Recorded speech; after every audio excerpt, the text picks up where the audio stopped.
Hi and welcome to Newsmaking Headlines on August 9th, which feature hot news from the front pages of Thai newspapers that may surprise, shock, or simply amuse you. Well, Burmese laborers who have virtually flooded Samut Sakhon are making news today, with Thairat saying Burmese language is used in ATMs in Mahachai, a town seized by Burmese. Mahachai is a district in Samut Sakhon, a province bordering Bangkok, where Thailand's largest traditional fresh seafood market is located. The fishing industry cannot do without these laborers as they come cheap.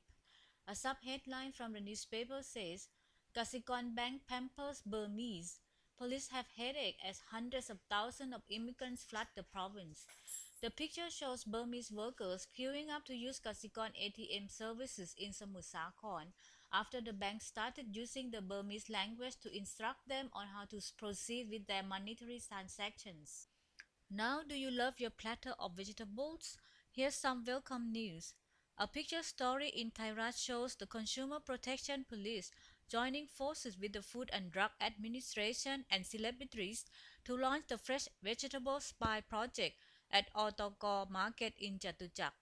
Traders and producers of vegetables face fines of up to 50,000 baht if they deal in hazardous vegetables or those contaminated with toxic chemicals starting January 1st next year. Let's take a peek at the crime scene. Thairat's headline says, brutally murdered in a room, drunk woos friend's girlfriend. Alternative high school students stabbed to death, three others injured. Witnesses say alcohol and a woman led to the killing of 22-year-old Santi Chandet, who was found dead in a pool of blood in an apartment on Soi Lat Prav 112 early on Sunday. Santi set out on Saturday night with his girlfriend and his friend Bawonrat Sintong to drink the night away, not knowing the most terrible fate that would befall him. After visiting some entertainment places, they went to Bawonrat's apartment to continue their drinking. There, Bawonrat started wooing Santi's girlfriend, and not surprisingly, a fight erupted, ending in Santi being stabbed to death. Thairat also runs a picture story showing Sombat Bungam Anong leading red shirts as they jog around Suan Santipap, a public park near Ratchavithi Road and Victory Monument.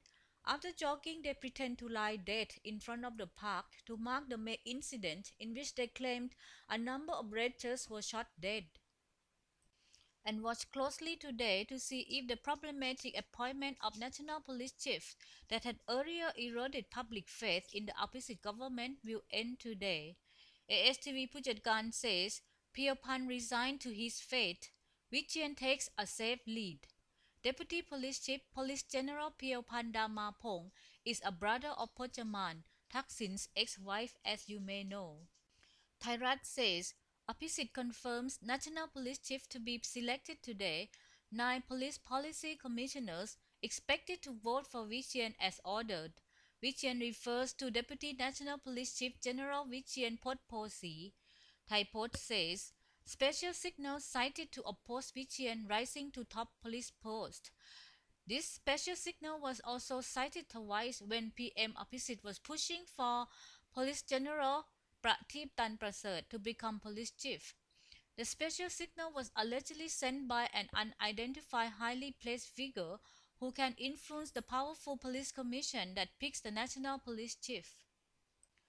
Then there's the hot issue of Thai-Cambodian conflict. Thai Post says Hun Sen rats on Thailand to UN. Cambodian Prime Minister Hun Sen sent letters to the UN General Assembly to decry claims that Thailand is ready to abrogate rulings on the border between the two countries. Thairat says, cite royal speech not to go to war with Cambodia. PM cites royal speech against war as a warning. No resolution after 3-hour TV debate. Pujatkan focuses on the 2000 MOU. Its headline says, Mark or Apisit claims MOU helped prevent Cambodian invasion. His critics believe MOU has loopholes that could lead to encroachment. We wrap up our program today with something you might deem either foolish or brave. A front page story on Excite, a tabloid of Thai Post, runs a headline saying, Russian dies in sauna world championship in Finland. Vladimir Rajinsky, who was trying to win the sauna world championships, died after collapsing with severe burns in the final stage of the event that required contestants to sit in a 230-degree room as water was tossed onto a searing stove. The picture shows Leshinsky left and Finn Timo Kokkonen during the men's final on Saturday.